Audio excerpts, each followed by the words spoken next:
This is the Sri Lanka Broadcasting Corporation.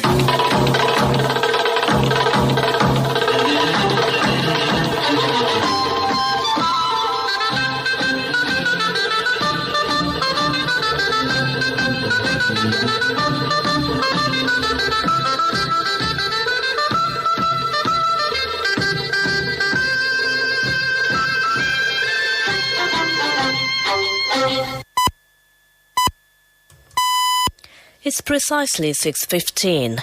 This is the news on Sri Lanka Broadcasting Corporation. News is edited by J. Yogaraj, read by Sabrina Zawahir. The headlines. USAID's Samantha Power will visit Sri Lanka for 2 days. New state ministers sworn in. Social Security contribution levy bill passed with amendments. CSC to extend trading hours from September 15th. Soaring prices, CAA considers initiating MRP to cement steel. And in world news, England Queen's doctors concerned for her health. And in sports news, India will take on Afghanistan in another match of Super 4 of Asia Cup T20 Championship Tournament. Now the local news in detail. In the wake of the increase in prices of consumer goods and various items, including the construction industry, the Consumer Affairs Authority has initiated the process to consider putting maximum retail prices to few crucial sectors such as cement and steel. Earlier, the President had instructed the Minister of Trade to find ways and take immediate measures to bring down the cost of living amidst the economic instability. Accordingly, the CAA had issued several extraordinary Gazette notifications declaring MRP for several items and consumer goods such as on eggs and rice. However, the Gazette notifications were revised on a number of occasions as well. It was reported that the authority has now initiated the process following the instructions of President Wickremesinghe to introduce a MRP on several other items, especially on the construction industry, due to a rapid increase of prices in the market. Officials have already met with construction industry experts, including from the cement and steel sectors, to discuss in this regard. The swearing-in of new state ministers was held at the Presidential Secretariat in Colombo under the patronage of President Ranil Wickremesinghe this morning. Accordingly, a total of 37 parliamentarians took oaths in their new state ministerial portfolios. Jagat Pushpakumara, State Minister of Foreign Employment Promotion, Ranjit Simbala Pitya, State Minister of Finance, Lasantha Alagewana, State Minister of Transport, Janaka Wakkumbura, State Minister of Provincial Councils and Local Government, Mohan Priyadashana De Silva, State Minister of Agriculture, Rohana Disanayaka, State Minister of Sports and Youth Affairs, Lohan Ratwata, State Minister of Plantation Industries, Indika Anuruddha, State Minister of Power and Energy, Sanat Nishanta, State Minister of Water Supply, Dilum Amanugama, State Minister of Investment Promotion, Vijita Berugoda, State Minister of Pirivena Education, Siripala Gamlat, State Minister of Highways, Shanta Bandara, State Minister of Mass Media, Kanaka Herat, State Minister of Technology, Shehan Semasinghe, State Minister of Finance, Thenuka Vidanagamage, State Minister of Economic Development and Housing, Pramita Bandara Tendakone, State Minister of Defence, Arundika Fernando, State Minister of Urban Development and Housing, Taraka Balasuriya, State Minister of Foreign Affairs, Anuruddha Jayaratna, State Minister of Justice and Prisons Reforms, Sathasivam Vyalandaran, State Minister of Trade, Sisira Jayakodi, State Minister of Indigenous Medicine, Pial Nishanta De Silva, State Minister of Fisheries, Prasanna Ranavera, State Minister of Small and Medium Scale Enterprise Development, D.V. Chanaka, State Minister of Conservation of Wildlife and Forest Reserves, D.B. Herat, State Minister of Livestock Development, Shashendra Rajapaksa, State Minister of Irrigation, Dr. Sita Arambepola, State Minister of Health, Kadir Mastan, State Minister of Rural Economy, Ashoka Priyantha, State Minister of Home Affairs, Aravind Kumar, State Minister of Education, Geeta Kumar Singha, State Minister of Women and Child Affairs, Sivanesturai Chandrakantan, State Minister of Rural Road Development, Suren Raghavan, State Minister of Higher Education, Diana Gamage, State Minister of Tourism, Chamara Sampad Dasanayaka, State Minister of Primary Industries, Anupa Pasquale, State Minister of Social Empowerment. This news is brought to you by Sri Lanka Broadcasting Corporation. People's Bank Online Corporate Banking. Imagine business anywhere.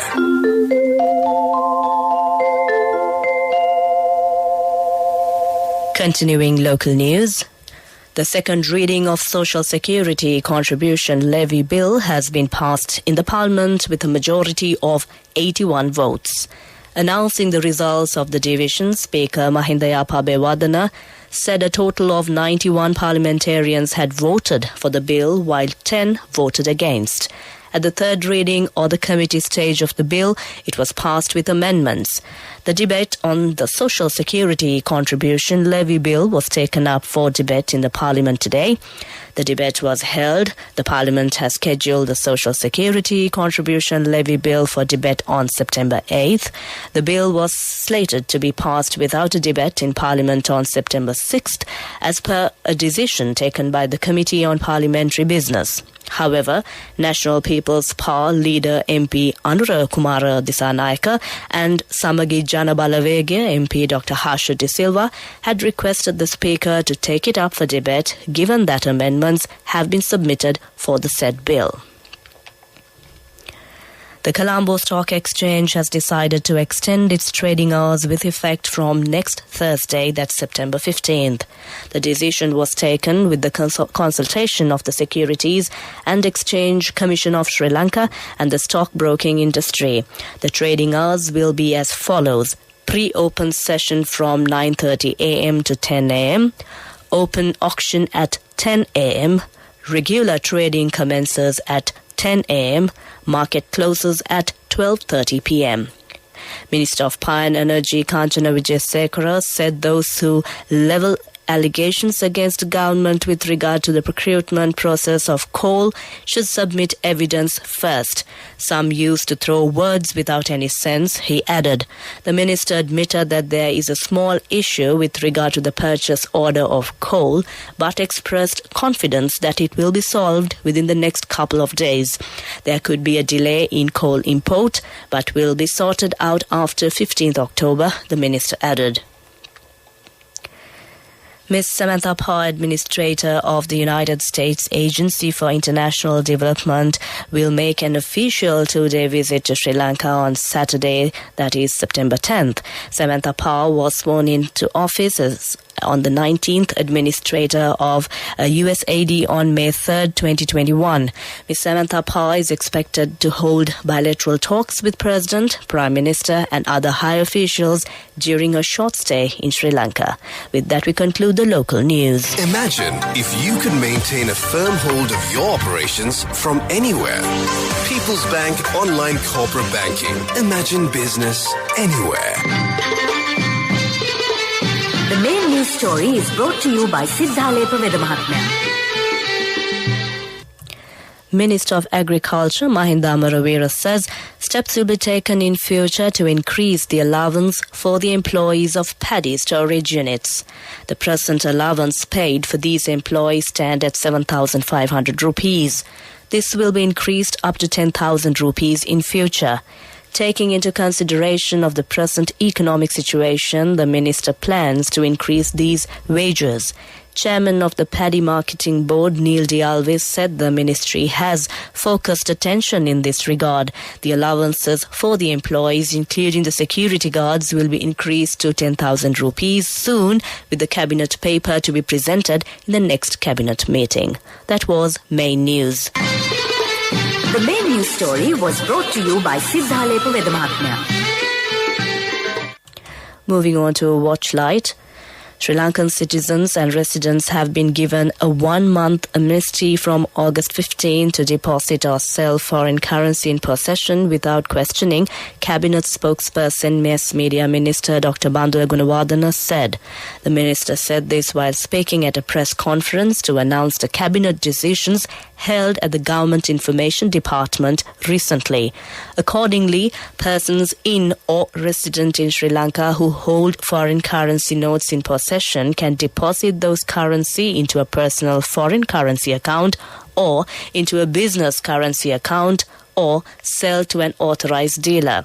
The minister said that the Central Bank of Sri Lanka had previously issued an announcement in this regard, and further information can be obtained from the website www.dfe.lk or contacting Foreign Exchange Department through 0112 477 2555 or 0112 398511. That was Watchlight. Moving on to world news. Taking a look at the headlines of the world news. England Queen's doctors concerned for her health. Marshall Islands, Chinese pair plotted mini-state in Pacific nation. Central Vista, Delhi's iconic landmark, gets a facelift. Now the world news in detail. The Queen is under medical supervision at Balmoral after doctors became concerned for her health, Buckingham Palace has said. Following further evaluation this morning, the Queen's doctors are concerned for Her Majesty's health and have recommended she remain under medical supervision, a statement said.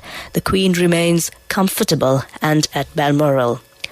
A Chinese couple plotted to set up a mini-state on the Marshall Islands in the Pacific, bribing MPs and officials along the way, U.S. prosecutors say. The man and woman tried to persuade lawmakers to set up a semi-autonomous region on a remote atoll. Such a zone would have expanded foreign access to the Pacific nation, which was administered by the U.S. until 1979. Indian Prime Minister Narendra Modi will unveil the revamped version of an iconic 3-kilometer-long avenue in the capital Delhi on Thursday. The facelift of the road, which hosts the Republic Day celebrations, cost around 6 billion rupees. It is part of a larger renovation plan which also includes a new Parliament building and residences for the Prime Minister and Vice President. With that, we conclude the world news. Prior to concluding, the headlines of the world news once again. England Queen's doctors concerned for her health. Marshall Islands, Chinese pair plotted mini-state in Pacific nation. Central Vista, Delhi's iconic landmark, gets a facelift. That concludes world news. Moving on to development news. The Department of Excise will net in 180 billion rupees revenue to the government treasury for 2022, said Commissioner General of Excise J. Gunasiri. He said that despite the C-19 pandemic, the department was able to provide 140 billion rupees to the government last year, and they were expecting to pass the 200 billion rupees revenue mark this year, but due to fuel issues resulting from the lack of raw materials in transport, the target had to be reduced. Drop in tourism also had a check on our profits. That was development news. Sports news is brought to you by Sampath Bank. We present your future. Asia Cup T20 match between Afghanistan and India will be played today at Dubai International Cricket Grounds. The match will commence at 7:30 p.m. local time. Already, both teams are out of the Super 4 contest. The teams are playing for pride. India would like to finish this tournament with some pride by beating Afghanistan. On the other side, the emerging team Afghanistan will also want to do the same. Toss will play a major role in these matches. The side batting second will have a chance of winning the match based on the previous games played on this ground. That was Sports News. The fastest way to earn the highest interest from NSB, now extended till the 30th of September just for you. Your short-term deposits receive an attractive interest rate of 20% in 3 months and 22% in 7 months. Visit a bank branch or a main postal office today. NSB, the only bank with a 100% government guarantee. Business News, sponsored by National Savings Bank, the safest place for your money. Colombo Bourse recorded a healthy turnover yesterday with heavy foreign buying in Expo and local investor interest on large cap stocks. Thus, all share price index decreased by 116.9 points to close at 9,447.3 for the day, whilst S&P SL20 index also gained by 19.8 points to close at 3,017.9. Richard Peris, Selinco Insurance, Royal Ceramics, Expo Lanka Holdings, Lanka IOC and Aitken Spence and Lanka IOC remained as the top positive contributors to the ASPI during the day. That was Business News. Business News, sponsored by the fastest way to earn the highest interest from NSB, now extended till the 30th of September just for you. Your short-term deposits receive an attractive interest rate of 20% in 3 months and 22% in 7 months. Visit a bank branch or a main postal office today. NSB, the only bank with a 100% government guarantee. Economic news, courtesy of Saving money isn't easy when you have responsibility. That's why we promise to give you the best returns and guarantee on your investment. LOLC Finance Fixed Deposits. Maximize your savings. LOLC Finance PLC, incorporated on the 13th of December 2001, is rated SLA stable by ICRA Lanka Limited and is licensed by the Monetary Board of the Central Bank of Sri Lanka under the Finance Business Act number 42 of 2011.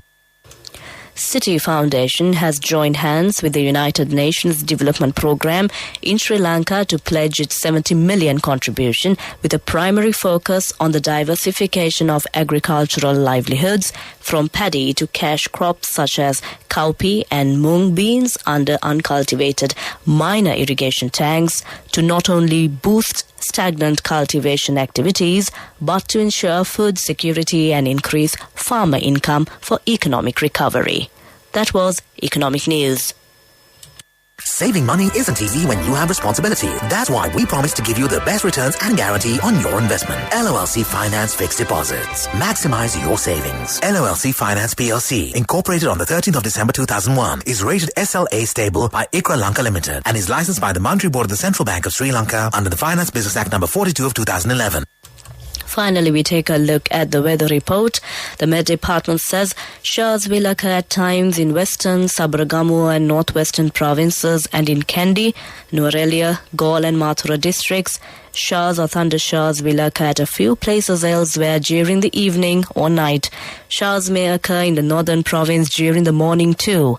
General public is kindly requested to take adequate precautions to minimize damages caused by temporarily localized strong winds and lightning during thunder showers. This weather report was published this evening at 5:30 p.m. Further details could be obtained by visiting the official website of the department. Meanwhile, the international weather forecast website accuweather.com reports that the day's weather was cloudy with occasional showers. Today's daytime temperature was observed to be around 29 Celsius. There will be light showers in many places in Colombo district in the night. Tonight's temperature will be around 26 Celsius and there will be scattered showers in selected spots late in the night.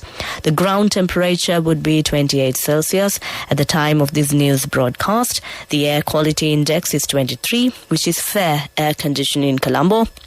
The air quality is generally acceptable for most individuals. However, sensitive groups may experience minor or moderate symptoms from long-term exposure. That was the weather report, and prior to concluding this bulletin of news, the headlines once again. USAID's Samantha Power will visit Sri Lanka for 2 days. New state ministers sworn in. Social Security contribution levy bill passed with amendments. CSE to extend trading hours from September 15th. Soaring prices, CAA considers initiating MRP to cement and steel. With that, we conclude this bulletin of news.